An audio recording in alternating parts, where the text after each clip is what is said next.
So we're going to start off with a fairly simple question. What is a satellite club and how is it different from a Rotary club? Now I'm going to give Sandra first go at that. I'm going to ask the panel to pick up Amanda's thing to be sharp and swift. Thank you, Sandra. Thank you, Graham. Graham actually asked me the question a couple of weeks ago, what I felt, how is it different? And I said, well, it's the greatest thing since sliced bread for Rotary. Because what it's done with the Rotary International and the Council of Legislation have done has given us the greatest tool to be able to confirm the future of Rotary, confirm the future of your clubs.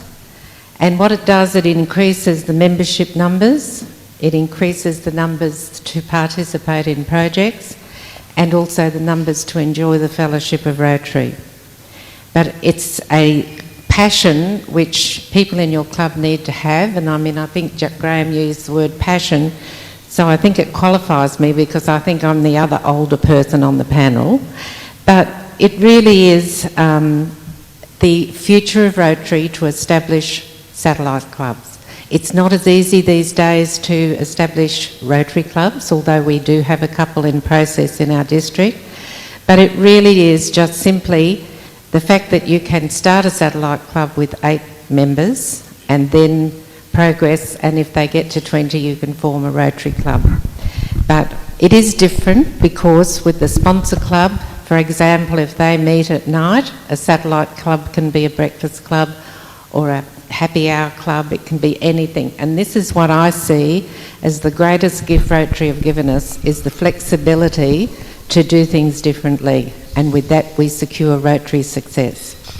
Okay, thank you, Sandra. I'm going to ask Sandra Royal whether she'd like to add anything.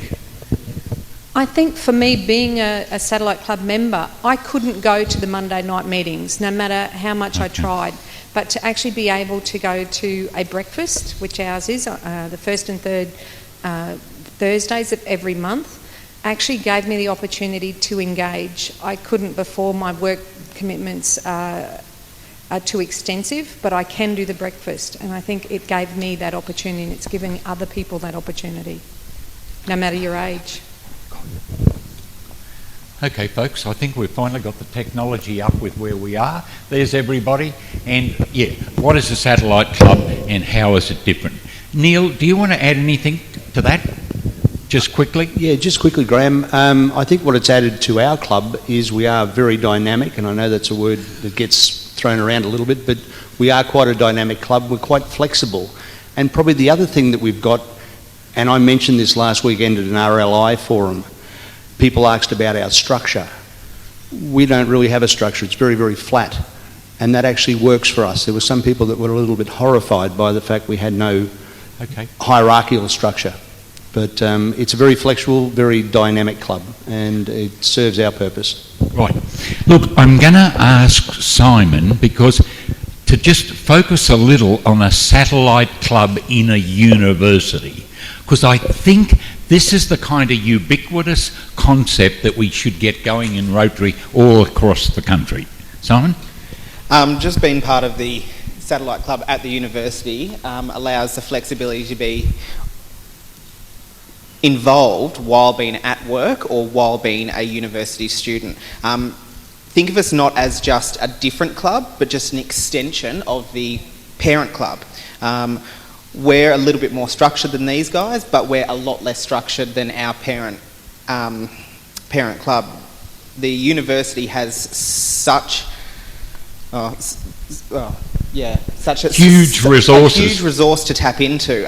The students there are already so involved with the university, with every other club on the university, and Rotary is something that's looking like it's been very, very popular, and more people want to connect to it, and not just the satellite club, but Rotary in general.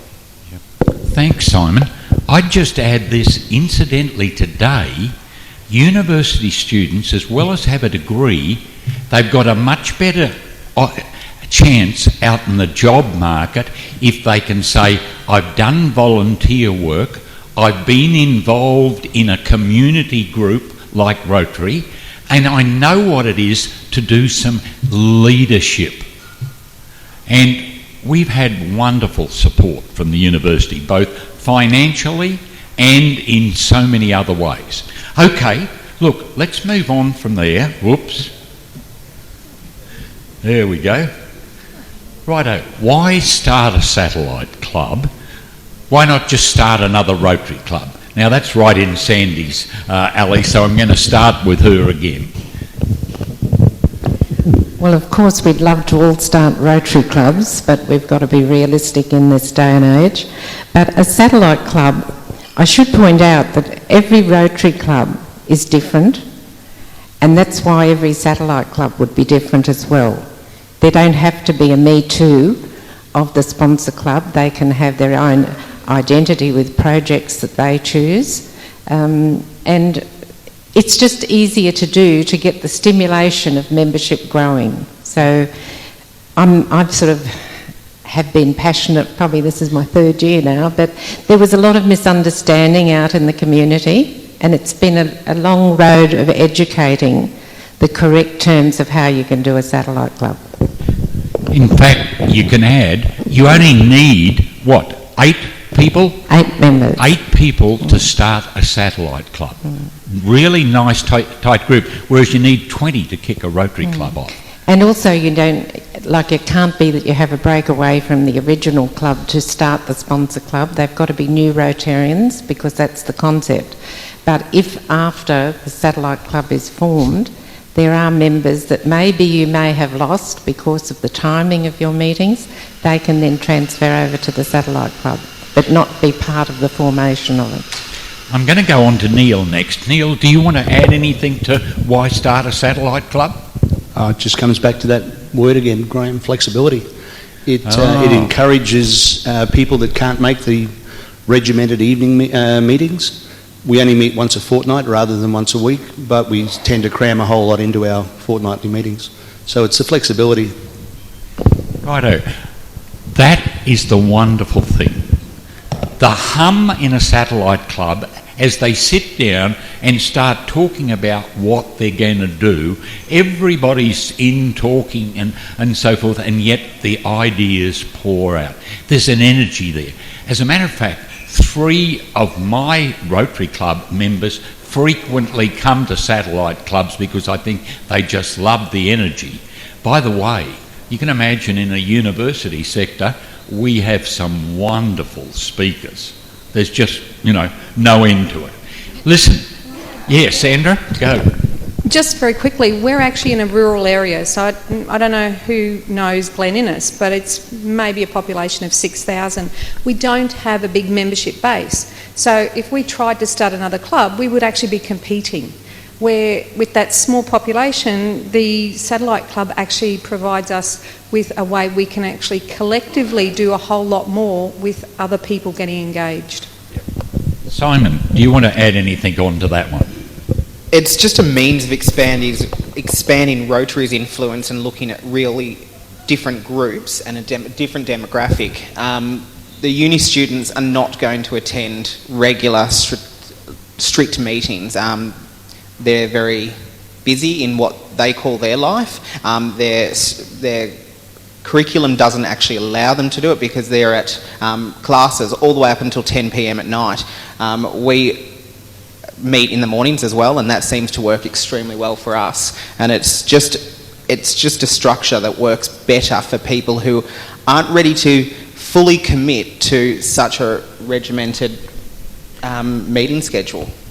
And it is lovely to have a sponsor club, just to help out in so many ways. I mean, does let me ask Sandra or Neil, do you have a mentor from the sponsoring club who comes? Yeah, we've got 2.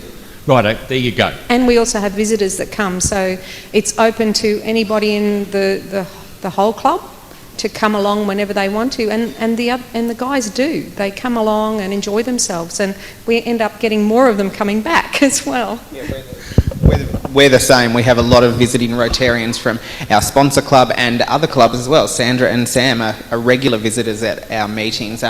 We have quite a number of Southport Rotary members, and members from a lot of other districts that actually come to our meetings and just, they love the vibe. Yeah, I think that's the great thing that we can get. I think there's a wonderful link partnership between Sponsor Club and Satellite Club.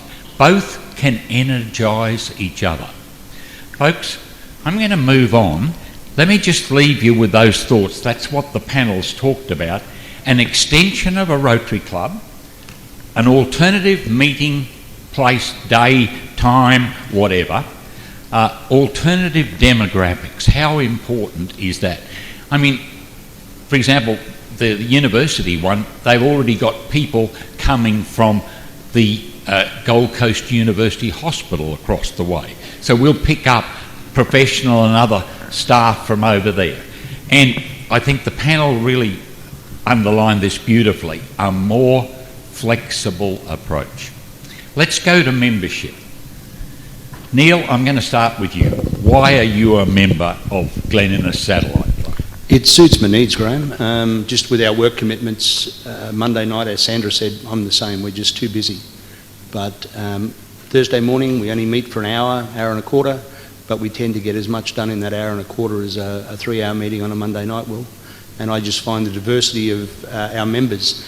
There's always somebody different to bounce an idea off. We've got professionals, we've got rural people, and it's just that diverse situation, and it offers up more to me from a stimulating position, and it engages me more. So okay, engages, offers, location better. Sandra, what about for you? I guess it's the dynamicness of it, as in the energy. We go there. It's not about, yes, some of us eat breakfast and some don't. It depends on what you're doing. But we go there focused, knowing that we've got an hour to actually progress a whole lot of different things, and so we do. Folks, some of you, the idea will not have escaped you. It costs a lot less to go to a satellite breakfast or whenever they meet. I think our people pay from, what, Simon? $5 to $9, I think, is the most expensive meal we have available. Not everybody eats. Some of our students don't, because they've told us they can't afford to actually have breakfast even once a fortnight, which is when we meet. Yep. Sandra, what about yours? What would breakfast cost? Neil pays. But nothing, yeah, about $12 to $15 there you go. max. But that's a big breakfast as well. Yeah, it's all part of that flexibility. Let's have a look at that. I think this is a really important one. I'm going to come back to Sandra at the end here, but I'm going to start with the satellite members. No, I'm going to come to Sandra at the end. I'm going to start with Neil. How is a satellite club able to reach members that the sponsor club's not likely to be able to get involved? where we are, as Sandra said, we're a rural community, and most of our evening our evening sponsor club are semi-retired or retired people. Right. And all of our satellite club members are all engaged in full-time work. Okay. So that's we're time poor, as everyone is, and that's where the satellite club works for us. Yep. You're reaching people who probably wouldn't go to a night meeting or want to join probably a younger club. I'm going to come to Simon in a minute. Simon, why don't you tell us about that? Well, we're a varied club. I'm still classified as an old person in my club. Our club has a huge age range, but we're able to connect to the university in a way that the parent club can't and don't, because they're not able. It's not that they're not able, it's they don't want to join a club with, no offence to anybody, but with a huge older crowd. They want to do things now, not in 6 weeks. They need to be involved in something that they can just grab. It's on campus for them. They can connect to us straight away. Anything that they need to do is there for them at the university. It's a bit different to you guys, where we've got a captured audience, and that captured audience loves the fact that it's connected to the university as well as an external group that helps the community because they love helping the local community. That's something that all of our members like, is the fact that the projects that we look at are very local to us, and rather than huge global projects which they can't really touch and feel and grab. Okay. Sandra, want to add anything? I think just from a message I was sort of getting, perhaps the microphone a little closer. I think mine's a bit close, but yeah. I guess speaking for myself and for other females that have gone along to the Monday night meeting, which is the standard Rotary meeting, being the only female in a room that is very structured can feel a bit intimidating. No matter how many times you're brought into a conversation, there's very much the in-jokes and things like that was spoken about by Amanda before. That is very isolating. So for me, even if I could get to the Monday meeting, which would be hard, I would choose not to. And that's why the Satellite Club works for me as well. Time, but also the connectedness and the engagement in local things as well as the broader scope. Yeah, I think that connectedness is a beautiful idea. I mean, we've got everything from students to faculty to people in foundations to alumni people. And what I do know is you need a core of about 6 really good people who are willing to sort of do everything to get it to go. Sandra, why don't you sum up quickly on that one, how you think satellite clubs can reach members that perhaps sponsor clubs? Well, I think that what we're doing with the success of Griffith University, we are negotiating with Bond University and the Southern Cross at Lismore in our district. So that's the exciting part for the reasons that Simon has given. These are people that we normally wouldn't have that contact with. But I've had attended a lot of cluster meetings so that I can talk on a more personal message with the presidents. But what's come out of it, and this to me is probably the most exciting part of forming new satellite clubs, is that I'm actually working with a club at the moment who are actually targeting Rotarians who have left their club for a number of reasons, and they would like to see them come back to Rotary.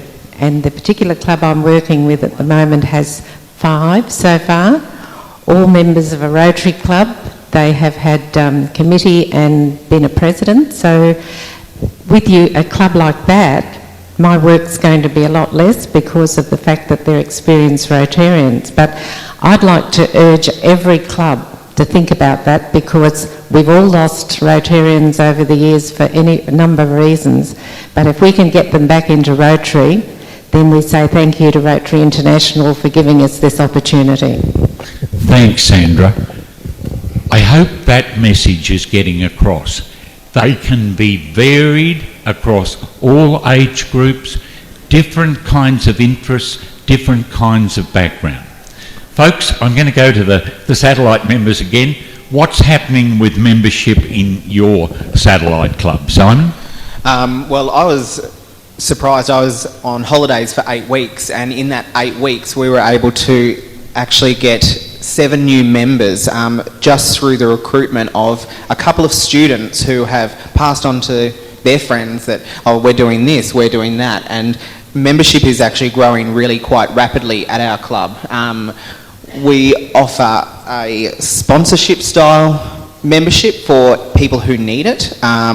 We're in the process of restructuring that in regards to, we ask the student or the person who needs assistance, they pay a nominal fee of $40, and then we are able, through Southport Rotary and businesses that are connected to the university and Southport Rotary, to sponsor the rest of the membership, because really the cost of it is too high for a lot of people, and that's where we've found this sponsorship option is fantastic, and it's really encouraging more and more people to get connected to us.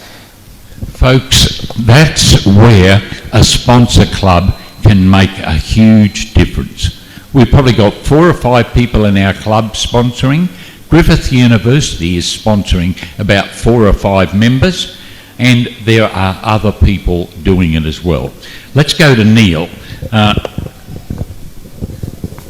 What's happening with membership in your club, Neil? Since the club started, Graham, in fact, we weren't part of the foundation membership.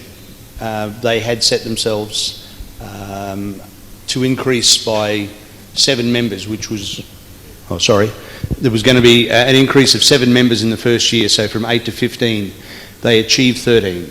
So it's a 60% increase in a small community, and we believe that we're actually raising the profile of the sponsor club, because they've been so static for so long, where we're dynamic, and that's where we hope that we're actually helping them as much as they're helping us.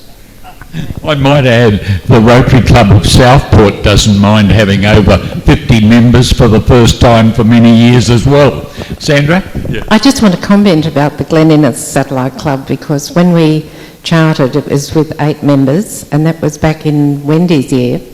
And there was one member that came to me during the meeting and said, look, I'm new to Glen Innes and I want to join Rotary. I can't go to the dinner meetings, so this concept of the Satellite Club really appeals. And he said, but I want to apologise in advance that I can't give a lot of time. But he said, the one thing I can offer is I work for the Glen Innes paper. And I said, God bless you, my child, because that man has actually been part of lifting the profile of the Glen Innes Rotary Club by having that expertise. Folks, I want to get one last quick question. What's your greatest achievement so far in your satellite club? I believe it's our first community project that we chose as a group. We put together food hamper packs that they issue to women and children who have fled domestic violence situations. We put together one of them a week, and we're able to help them just get on their feet. Fabulous. Yep. Okay. Sandra?